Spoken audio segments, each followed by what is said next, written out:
Hey, good morning. Adam Cove here, technical editor for Sail Magazine, cruiser, racer, and soon to be grizzly bear whisperer.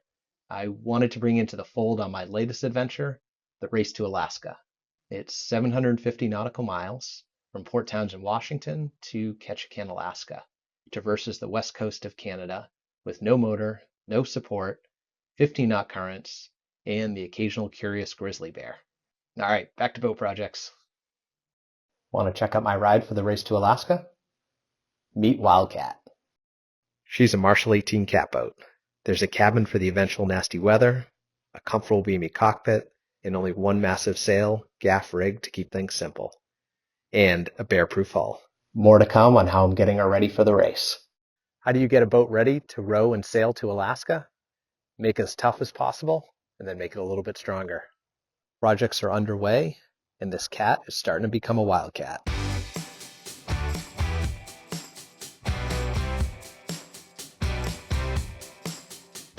From the fires of New England Foundry, I now have bronze oarlocks. I visited my friends Celso and Dave to watch them being made. No matter how many times I've been to the foundry, I'm still impressed by watching molten metal being poured. One step closer to rowing this catboat.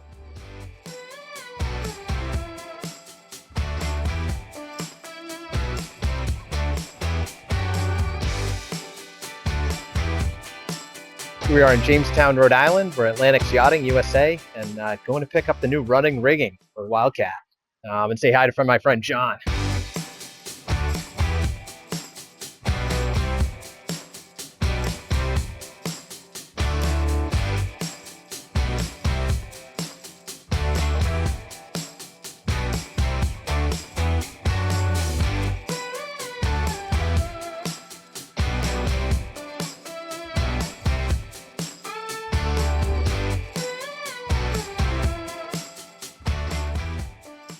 An often overlooked part of racing, or even cruising, is the personal fitness side.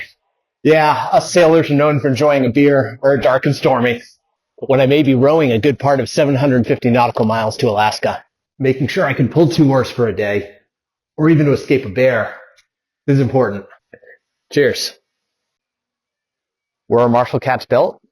Let me give you a behind-the-scenes tour of Marshall Marine, and you can see the birthplace of Wildcat. Here we are in a brand new sandling, under construction. Next steps, we'll be putting the rest of the cockpit in, putting the electric motor in place, painting out the interior, putting some hardware on, and we'll have her ready sailing this summer.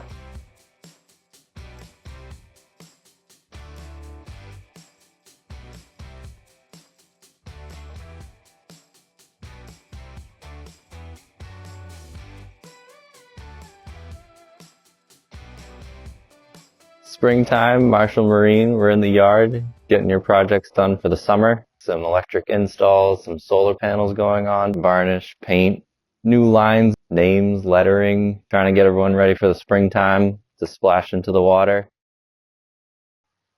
Welcome to the Thurston Quantum Loft in Bristol, Rhode Island. Wildcat needed a third reef in her main just in case I hit some really nasty weather, and these guys are taking good care of me here.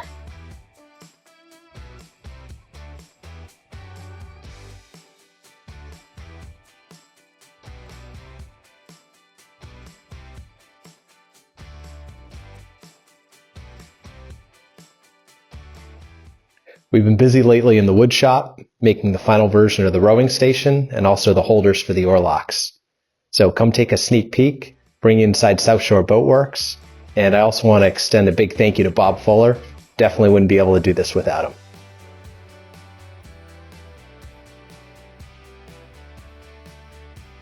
How will I handle extreme currents in the race to Alaska?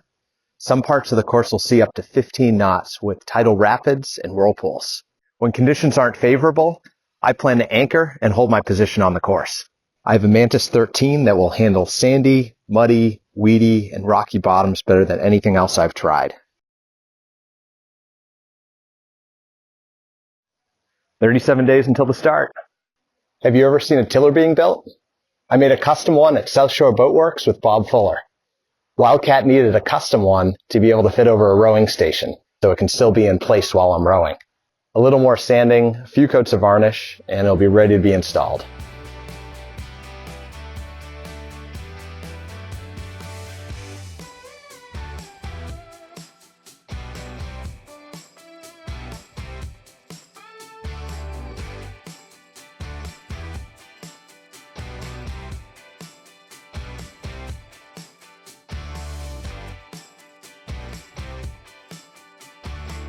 Less than a month until the start.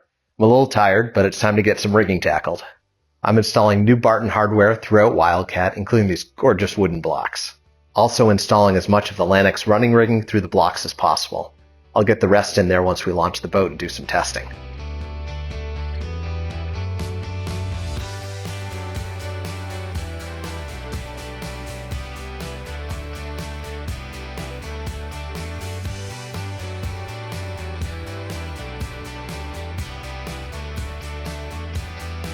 The race to Alaska is 750 nautical miles, with limited places to reprovision between Port Townsend and Ketchikan, so some hard decisions have to be made on the nutrition front.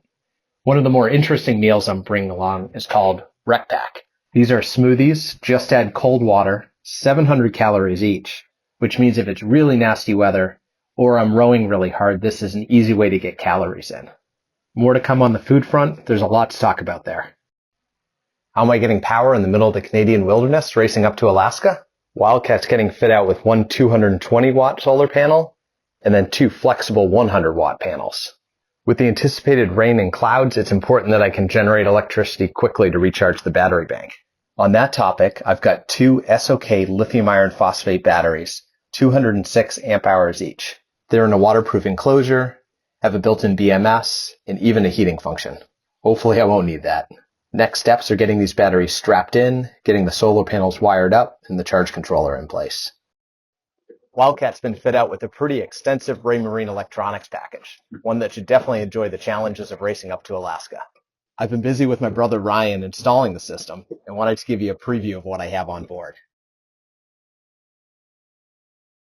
One of the really unique features is this aft-mounted Raymarine Alpha unit that not only will give me course while I'm rowing, will also allow me to tap into a camera mounted up on the bow. Looking forward to showing you more of this system and even letting you see it in action.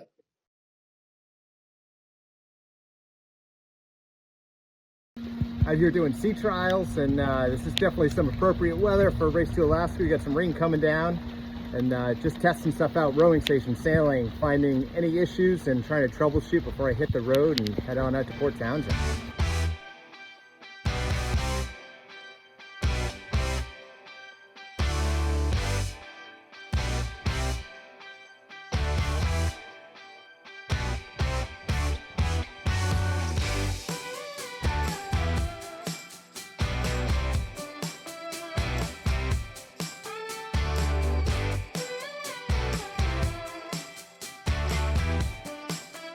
We wrapped up sea trials just in time. We got thunderstorms rolling through right now. It's pouring, and just ducked down low with my brother Ryan.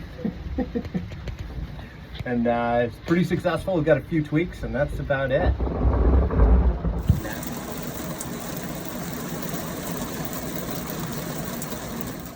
I'm on my way to the Race to Alaska starting line. I left South Dartmouth yesterday, leaving Seneca Falls, New York today, and this last week has absolutely flown by. Even though I'm single-handing, this is anything but a solo effort.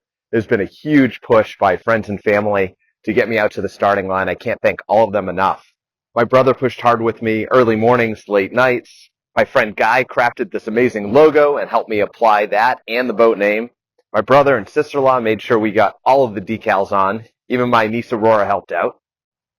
And my wife Allison has been there at every turn, making sure I can pull this off, including throwing an amazing Bon Voyage party.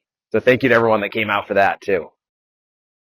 Thank you to all the sponsors for helping to polish up the details.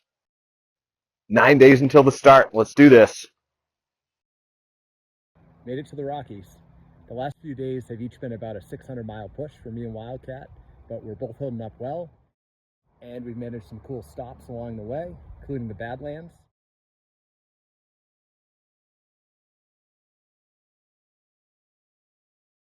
Now I'm out for a little bit of a hike to stretch my legs. Got about 750 miles to go and 6 days until the start to Race to Alaska. 5 days until the start to the Race to Alaska. And I'm leaving Wallace, Idaho this morning. It's been raining on and off through these mountain passes, but heading downhill now through the Rockies and making my way to Port Townsend. 350 miles to go.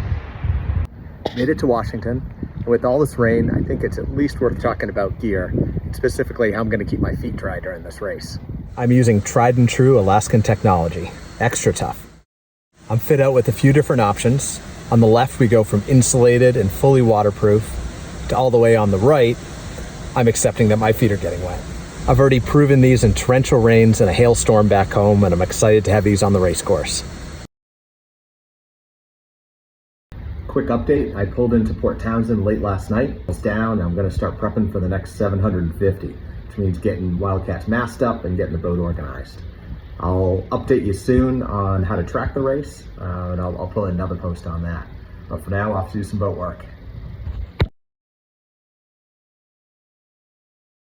Good morning. So we've got 2 days until the start to Race to Alaska. Wildcat is in the water, tuned up, and ready to go. Big thanks to the crew at Northwest Maritime. I've had questions about how to track the race, so here it is, R2AK.com/tracker, and that'll bring you into Yellowbrick. I'll also have a Starlink on board, and I'll be posting updates throughout the race, so stay tuned right here. I'm off to handle some logistics, so make sure there's a trailer waiting for Wildcat in Ketchikan. So we've got less than 24 hours until the start of Race to Alaska. Docks are buzzing, boats are here, and we're just doing final prep, getting ready to go. I've had a few questions on the food front and thought this was a good opportunity to let you know how it's going to keep my body going during the race. I'm primarily relying on freeze-dried meals, and I'll be using a Jetboil stove to heat up water. And I'm lucky that I have LuxFly on board. These are gourmet freeze-dried meals, anything from roasted root vegetables, carnitas, cheese chili relleno, duck leg confit. I definitely won't be starving. Stand by for the start. Good morning. A little before 4 in the morning here in Port Townsend, and docks are starting to get a little bit of action. Forecast is looking interesting to say the least. We can see some gusts up to 40 potentially later in the day. So might be tucking in, hiding at Dungeness, and then waiting across for a better weather window. But we'll see how that plays out. A little shout out to Brad Reed. Thank you very much for the pre-race weather routing and taking a look at things with me. So we'll see how it goes. I'll keep you posted. Starts in a little over an hour.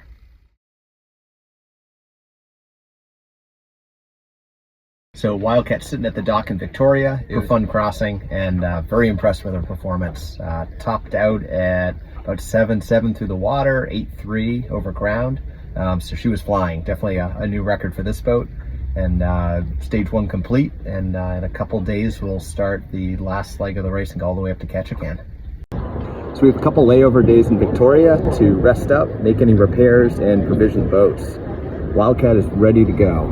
The start of the next and final leg is Wednesday at noon Pacific time or 3 p.m. Eastern. Check out the tracker, and I'll keep some good footage rolling your way. Welcome on board Wildcat. We're about 3 hours after the start. All's going quite well. A little slow to start being single-handed raising the sail, and we were stuck in pretty deep into the docks, Wildcat and I. So didn't start at the front of the fleet, but made up for some of it rowing, and then really once we got moving, stayed close to shore, played the currents, dodging in and out of some of these, and came out with the rest of the fleet, and we're right in the mix right now and sailing fast, heading dead downwind right now, and Wildcat's loving it. Here we are on Wildcat, day 2 of the second leg of Race to Alaska. It is hot out here. If I didn't know any better, I thought I'd be heading for the Caribbean right now. A little recap of last night. Kept going until wind shut off and the current turned against me, and found a little cove to tuck into. Left this morning, a little false start, couldn't overcome the slight amount of current there, so ducked back in and then hugged the coast for a while. And the wind has finally filled in after rowing most of the day so far, and I am absolutely flying downwind.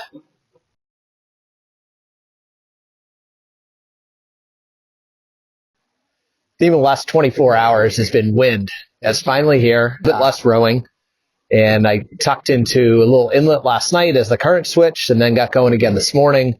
Breeze slowly built, and then we got into some heavier breeze, ended up double reefing, and then ended up shaking those reefs out, and there was torrential rains coming down, a little bit of everything. So the wind dropped down almost to 0 and then back up again. Wanted to take a minute to introduce you to my other crewmate on board too. I want you to meet Jack. Jack is my autopilot. So without Jack, I'd be hand steering the entire time, which would be pretty exhausting. It also allows me to do things like eat a meal, navigate, put on sunblock, anything else I want to do around the boat. Winds are beautiful again, and I am heading on a course of 315. Hit a new top speed of 12.1 knots. That was going through Seymour Narrows. I wish I had more pictures or video, but I went through at night, so couldn't really capture much there. It was ghosting along before that. Very, very light wind, and same with after that till I tucked into a little spot, Discovery Pass, for a little nap. And then from there, I was sailing upwind, current against wind, so it was pretty sloppy, pretty chilly. And then I dropped anchor in this tiny little spot, but it gets me out of the current and I can wait for the next cycle. These narrow waterways are absolutely beautiful with mountains on both sides, but that means that they act like a funnel. So either the wind is going directly up it or down it. So lately I've been sailing upwind. I've mentioned reefing a couple of times, and what I mean when I say that is I'm making the sail smaller. So you can see these multicolored ropes over here.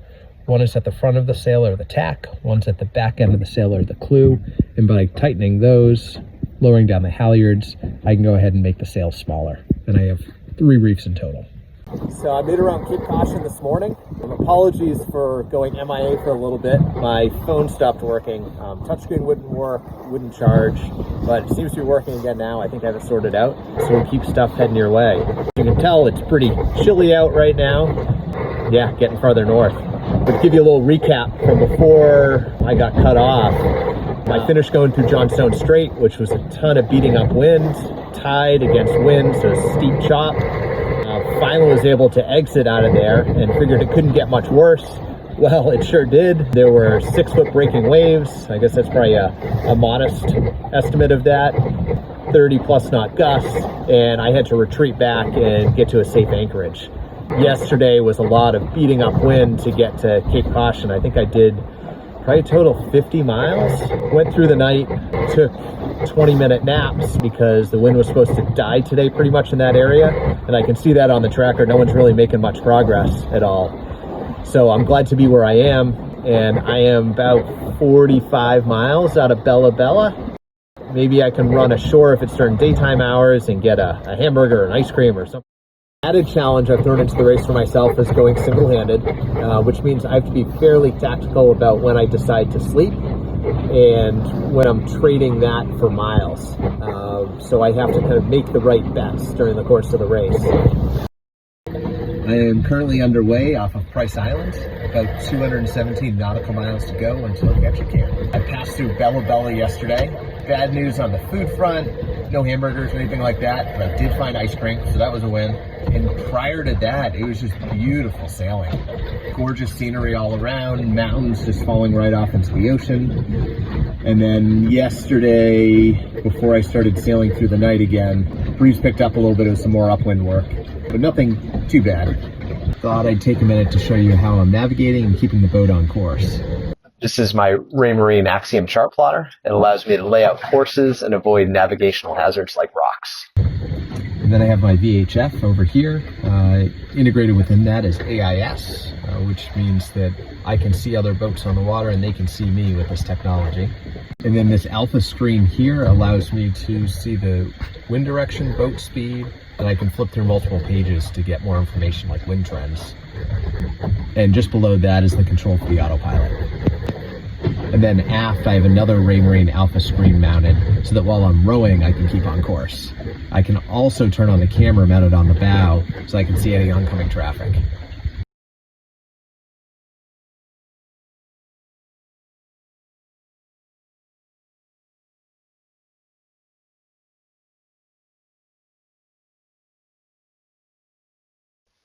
So I've got less than 175 miles to go to Ketchikan.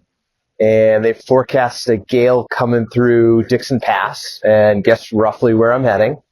We'll see if we make it that far today, but it's pretty likely given the breeze. I have a choice to make whether I head inside, outside. Outside is definitely going to be faster, but it's pretty risky. Current's with me for a while, but when it switches, it's going to be a nasty current against wind, and just not great conditions. So I'm going to take a more conservative route, take the inside pass.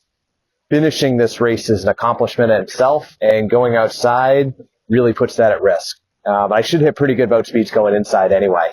So hopefully everyone else on the race course makes some smart decisions here. It doesn't do anything silly, because if it blows up beyond what they're forecasting, that could be really dangerous conditions. I've been making sure I'm getting plenty of rest, pulled into a nice anchorage last night after watching the most beautiful sunset that just hung in the sky forever while watching the moon rise right across the way. There was some misty mountains right off to the side. I'm also making sure that I'm getting plenty of nutrition in at this point, because today is going to be a challenging day with rain and lots of wind. A tradition we have on the water is flying a courtesy flag when you're in a foreign country. It's also a sign of respect. Ideally, that flag isn't shredded, but this flag was new at the beginning of the race and maybe a testament to the conditions I've been through.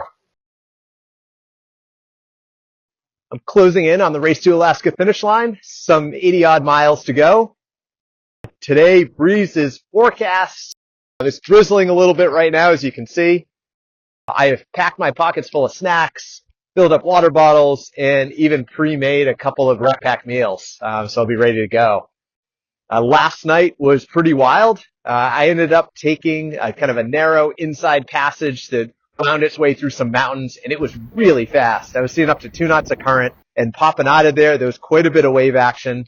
I ended up surfing some waves, hit 9.2 knots, which is insane for this Marshall 18 catboat, and was even holding 8 for 10 seconds at a time plus, and never dropped below 6.5. It was wild. But I needed some rest after that, so I pulled in, got about 4.5 hours of sleep, got a meal because I was on the helm the whole time before and couldn't really cook, so I was just eating snacks. And now I'm going to do one final push towards the finish. Hopefully don't need to stop, but we'll see what conditions bring. What a race. Just want to let you know I am across the finish line. I made it to Ketchikan and couldn't be more impressed with the boat, decisions I made, and that race was a blast. I'm going to fill you in on more to come, but just wanted to give you a quick update, and for now I'm going to go sleep for probably 12 hours and get a bite to eat.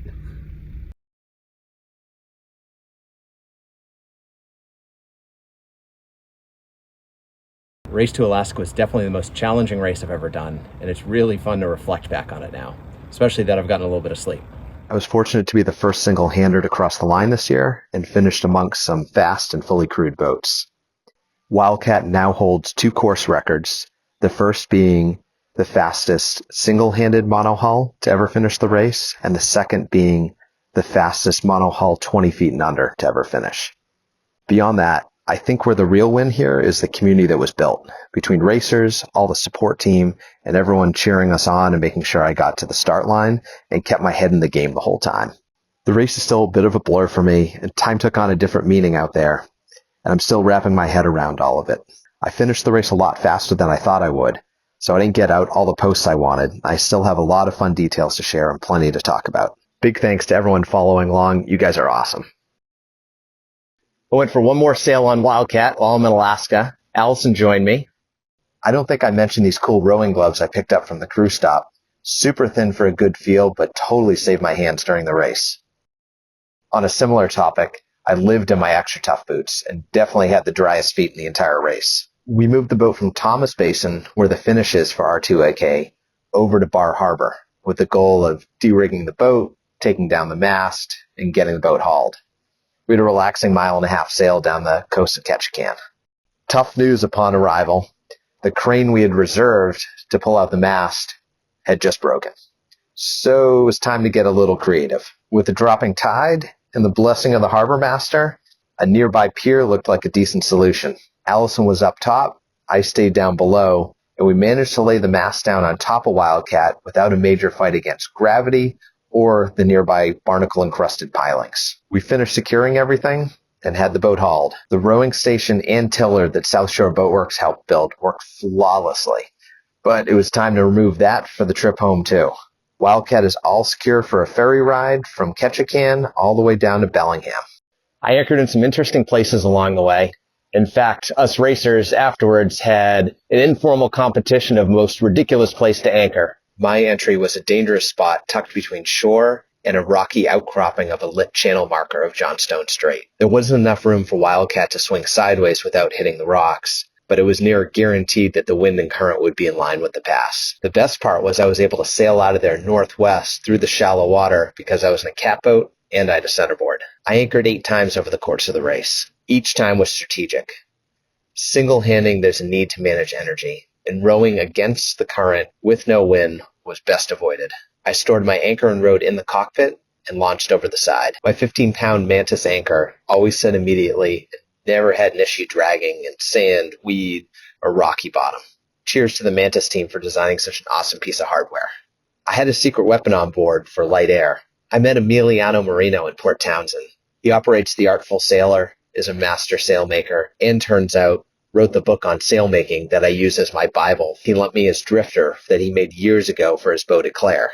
Light air sailing requires low friction and great feel. Inside these beautiful Barton blocks are modern interiors. Complementing that, Wildcat was rigged with brand new Lanix lines. With great feel and low stretch and attention to detail, Wildcat was able to operate responsively throughout the full range of wind during the race from 0 to 35 knots. I'm unwinding miles I laid down just a couple weeks ago on a ferry from Ketchikan to Bellingham. Back in Johnstone Strait at the moment, looking at the race course from a slightly different point of view. Certainly faster and shining light on areas of the course that I passed through in the dark. I even finally got to see Seymour Narrows right before sunset. Wildcat was loaded up with a new friend, a cat in fact, just a different breed.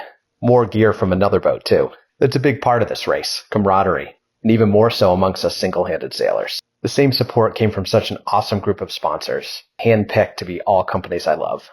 Calling one out in particular, the same sense of community seems to live within Bank 5. It's been great to have them on the Wildcat team, especially because they also separately support our nonprofit partner, Community Boating of New Bedford. I grew up learning how to sail in a community program based on Cape Cod, Yarmouth sailing, and love that we now have the chance to give back and inspire the next generation to explore and seek adventure. And maybe just enter a team in the 2026 Race to Alaska. Wildcat is on our way back across the country. My brother Ryan and I met up in Seattle after getting off the ferry, and he's been driving Wildcat back to New England with his family, stopping at some fun places along the way. Enjoy all the good stuff he's been posting. Coming off these adventures is always a challenge. There was such an emotional high during the race, and it's pretty impossible to avoid the dip afterwards. The only solution I've ever found is to start planning the next adventure and to enjoy the memories from the previous ones. I'm still unpacking the experience, and given the bit of sleep deprivation along the way, it's fun to have some of the memories flood back after talking with other racers, listening to some recordings, or reviewing some photos. Shoreside in Alaska, I wandered through Ketchikan, got in some good time with other racers, and even slipped in some fly fishing, a float plane ride through the fjords, crabbing, and hiking. A beautiful climb, even though it was a little foggy at the summit. Wildcat will be back in New England soon, a little more experienced and ready for the magical summer weather around here. Another 3,000 miles down, and Wildcat is back home in Paden at Marshall Marine. The summer weather is in. While this isn't Alaska, it just may be one of the most enjoyable places to sail in the world. Wildcat was launched and rigged up for the local catboat rendezvous, where she got to tangle with plenty more of her kind. My dad joined me for a casual race in Buzzards Bay, and we all hung out together at the Marshall Yard afterwards.